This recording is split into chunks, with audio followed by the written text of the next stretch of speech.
Thank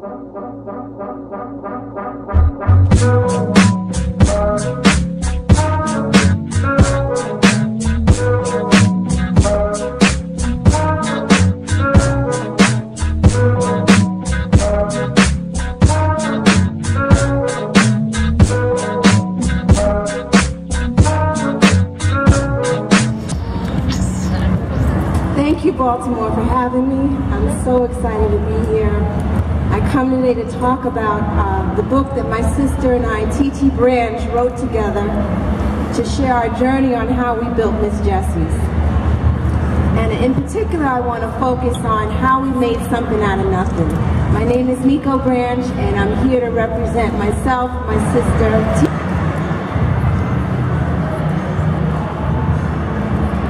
The night Titi interrupted my sleep, she introduced me to what would become curly pudding, our first breakthrough hair care product. But in the wee hours of the morning, neither Titi nor I could have known that this invention was to bring us equal amount of joy and despair.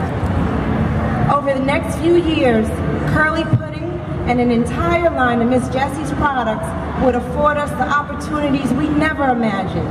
Financial stability and independence, and hard-fought recognition for being pioneers of the emerging segment of the hair care business called the natural hair movement. We didn't know then just how huge this moment really was, but we had an idea we were onto something that would make our salon customers happy. Ever since we started focusing on curly hair, we've been struggling to find the right products to use in our Bed-Stuy salon. Nothing was quite right, and we found ourselves shopping the shelves of drugstores for products that we can combine and mix, using them in some unconventional way.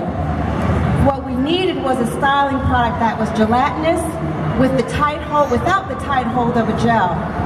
The needs of particularly tight textured curly hair, the type most common amongst women of color, were specific because for it to look and feel good, there had to be moisture, shine, and hold all in one product with just the right amounts of each.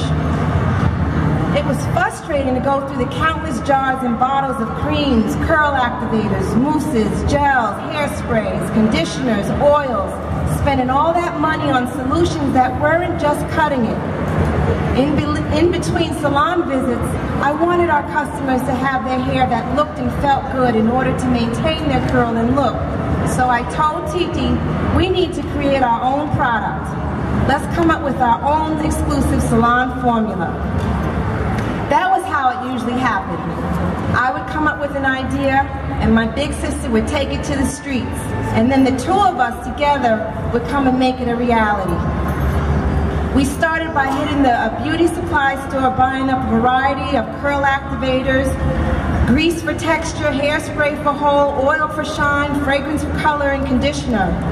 We spent our off days and nights mixing various concoctions at the small kitchen table of the one-bedroom apartment Titi occupied on the 3rd floor of our brownstone. Once our day's work was over, Titi would go off and experiment all night, trying the combinations on her own hair, which is right in the middle in terms of curly type as a result of our renowned silkener. It had the thickness and tightness of curl, neither too attainably slinky nor too kinky, making it the perfect test case for our average customer. Once Titi determined that the formula was good enough, she would come down to the salon floor and we would test it on our consenting customers to get their feedback. Our clients weren't shy about telling us what was working and what wasn't. After that, I would test it on myself, getting up close and personal with our concoctions. It was the beginning of our research and development. The problem with these products was that the hard gels were drying and made the curl look too dry and crunchy. The alternative grease made them look too wet and greasy. About 3 months after we started on this mission, Titi had a breakthrough and came up with the cream formula that was just right. Once Titi mastered the texture, we spent more time together at the kitchen table fine-tuning to get the color and the fragrance right.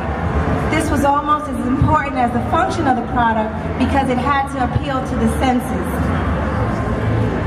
consumers ourselves, we knew that women feel an emotional connection to their beauty products, and scent is such a critical component in boosting mood. Put it simply, it had to smell yummy. It also had to smell different from the usual brands marketed to women of color. Typically, these products had scents heavy on the bergamot or sulfur, or sweet fragrances such as coconut or cherry, which smelled more like cough syrup. It was a cliche. Here to the stage, surround the stage, because we're going to all say, I am Miss Jessie. I want you to repeat that after me. I am Miss Jessie. I am Miss Jessie. Although she no longer has her sister, she has many, many, many sisters right here in the natural hair community. She has found, although she lost one, she has gained 1 million natural sisters. So we are her supporters. We are her newfound sisters. I want you to go online, hashtag I am Miss Jessie. I want you to meet her over there at the booth. Show her some love, give her a hug. You know what I'm saying? Just show her exactly that she is not alone in this world anymore. Although she's not here, we are here for her. So everybody's going to come up to the stage.